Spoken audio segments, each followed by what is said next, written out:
Hello guys, magandang gabi. It's me again, Kamotka TV.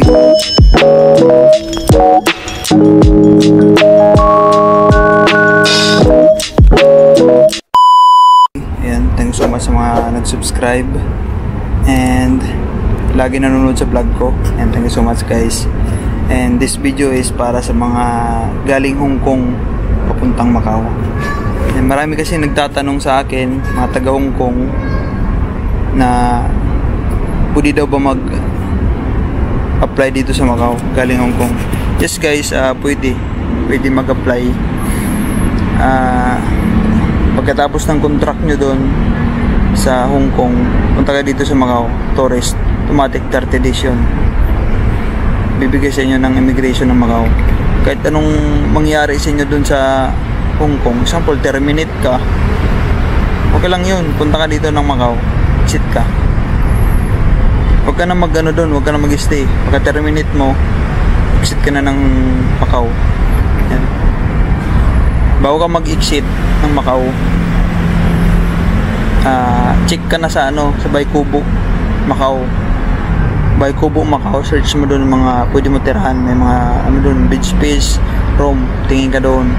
Tapos pag nasa, example, paalis ka na nung Hong Kong bukas, ngayong gabi pa lang maghanap pa na titiran mo, tingin ka na sa Baikubo, Macau, para pagdating mo dito sa Macau may matitiran ka na. Ayan.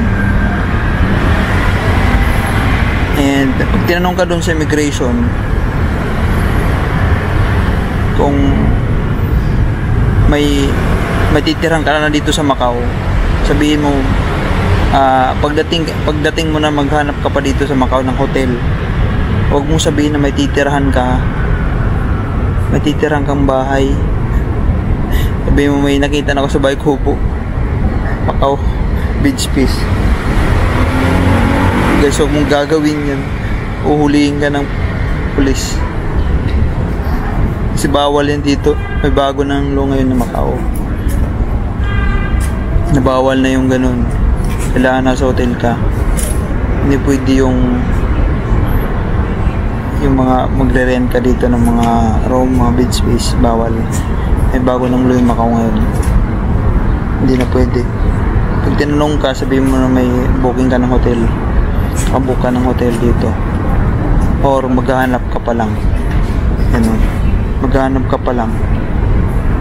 Sabihin mo na lang maghanap ka pa, kasi pag sinabi mo may booking ka na ng hotel, may tingnan, mayari ka. Sabihin mo na maghanap ka ng hotel pagdating mo dito sa Macau. Ayan. Huwag mong sabihin na may ka, boarding house, mayari ka nyan, baka ka nyan, ma-deport ka. Pwede ka naman siguro, sabihan ka lang naman siguro, hindi pwede, bawal yung ganun. Maghanap ka ng pwede naman, pero much better na sabihin maghanap ka ng hotel pagdating mo dito, for for safety. Kasi dati pwede yun, ngayon bawal na. Pwede lang dito yung mga turista nakatira sa boarding house pag nandun yung kamag-anak, kapamilya, kapatid, magulang, yun, pwede yun.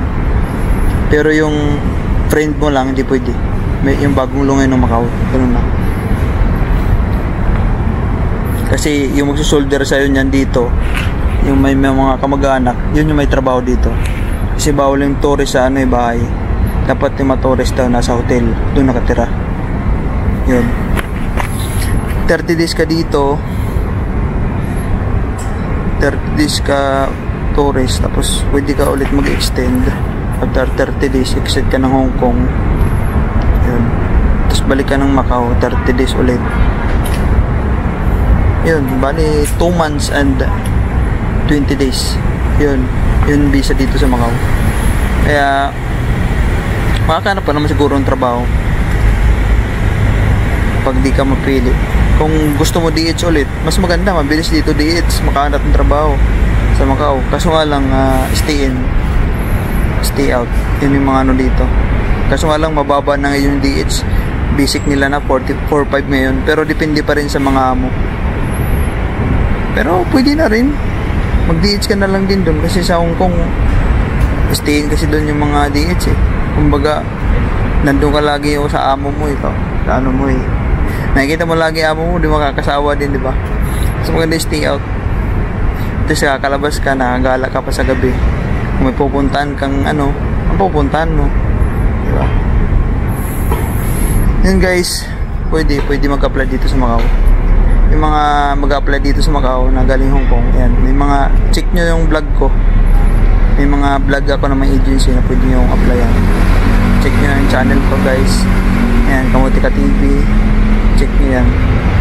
Panoorin mo, yung mga upload ako ng agency. Yan. Pwede search, may playlist yan, yung Kamutika TV agency playlist. Yan, lalabas yan, playlist. Lahat ng mga agency na in-upload ko, andun yun. Yun lang guys, and good luck sa mga pupunta dito sa Macau na galing Hong Kong mag-apply. Ayan, kaya nyo yan. And check nyo mga vlog ko, baka may scam kayo dito sa Macau. Yung mga di pa nakakalam, may mga scammer dito sa Macau guys, hindi lang halata, para hindi kayo magulat, diba? Mamaya di nyo napanood saka nyo na napanood yung vlog ko nung na-scam na kayo. Yun yung masakit sa ulo yan. Panoorin yung mga vlog ko guys, check nyo para may idea kayo sa Macau. Yun lang guys, thank you so much and God bless. Love you all.